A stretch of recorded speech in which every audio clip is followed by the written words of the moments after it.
জানা গো, ও আমার বাবা গো। বাবা অসুস্থ। রাতে মুঠোফোনে ছেলে মামুন মিয়াকে বিষয়টি জানান মা হেনা বেগম। মামুন মাকে কথা দিয়েছিলেন সকালে ফিরেই বাবাকে চিকিৎসকের কাছে নিয়ে যাবেন। সেদিন তিনি বাড়িতে ফিরেছিলেন ঠিকই, তবে লাশ হয়ে। ছোট মোটো ডাক্তারও তখন দেখান লাগবো, দেখানো কইলে বলে মা কাল সকালে আমি আইব শুক্রবার দিন 7টার দিকে হারলে আমি এখন তখন সিরিয়াল রেখে যাই। 7টার দিকে আমি হারলে ডাক্তারে বলে যাইব শরীয়তপুর। আমি যে কইলাম ছোট মোটো ডাক্তার দেখাও বাবা, কইলে বলে শরীয়তপুর। আমি সিরিয়াল রেখে আইতে আসি ফাতেমা ক্লিনে, আমি হারে 7টার দিকে লয়ে যাইব। শেষ ডাক্তার দেখাইতে আল্লাহ রে, ওই আমার আল্লাহ। মামুনের এভাবে ফিরে আসাটা কেউ হয়তো কল্পনাও করেনি। কোটা আন্দোলনের ঘটনায় একটি বুলেট নিভিয়ে দেয় এই স্বপ্নবাজ তরুণের জীবন প্রদীপ। ছোটবেলা থেকেই মেধাবী ছিল, ছাত্র ভালো ছিল এবং পড়ালেখা শরীয়তপুর শেষ করে চলে যায় ঢাকা পড়ালেখা করতে, এবং এর মাঝখানে একটা চাকরিও করে। চাকরি করে এই সংসার চালায়, সুন্দরভাবে চলতেছিল। এর ভিতরে হঠাৎ এই দুর্ঘটনা ঘটে। তার এমন মৃত্যুতে পরিবারে নেমে এসেছে শোকের ছায়া। স্থানীয় সূত্রে জানা যায়, শরীয়তপুর সদর উপজেলার শৈলপাড়া ইউনিয়নের চরচিকান্দি এলাকার আব্দুল গনি মাদবর ও হেনা বেগম দম্পতির 4 ছেলের মধ্যে সবার ছোট মামুন মিয়া। ছোটবেলা থেকেই ভীষণ মেধাবী কৃষক পরিবারের ছেলেটি। তার স্বপ্ন ছিল আকাশ ছোঁয়া।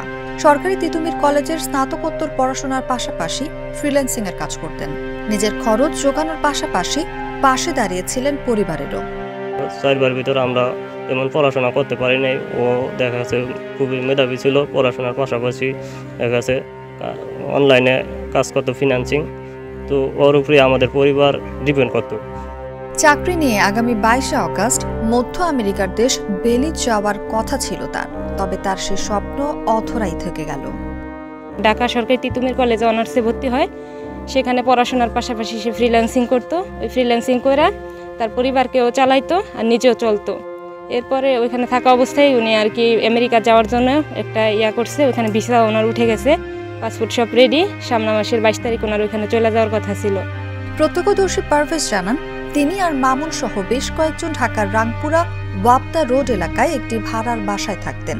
গত 18 জুলাই রাত 12টার দিকে হঠাৎ বিদ্যুৎ চলে গেলে বাসা থেকে নিচে নেমে আসেন 5 বন্ধু। এরপর তারা কিছুক্ষণ গলির মধ্যে হাঁটাহাঁটি করেন। একসময় মামুন তাদের থেকে একটু সামনে গলির মাথায় চলে যান। কিছুক্ষণ পরই গোলাগুলি শুরু হলে দৌড়ে পালানোর সময় একটি বুলেট তার মাথায় ঢুকে বের হয়ে যায়। বন্ধুরা তাকে উদ্ধার করে ঢাকার ন্যাশনাল ইনস্টিটিউট অব নিউরোসায়েন্স হাসপাতালে নিয়ে যায়।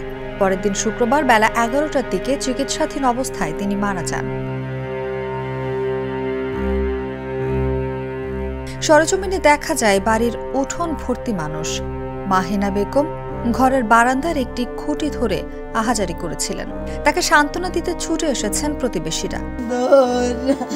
আমার বাবা এমন আমার লাগে কইব গো, বাবা রে।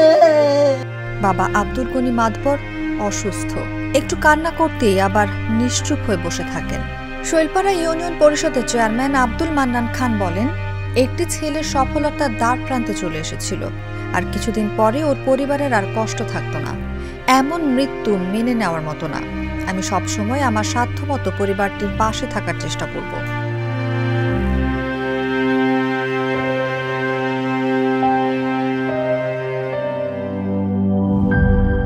Shea butter ও ভিটামিন ই সমৃদ্ধ lily glam beauty soap. Lily, always beautiful.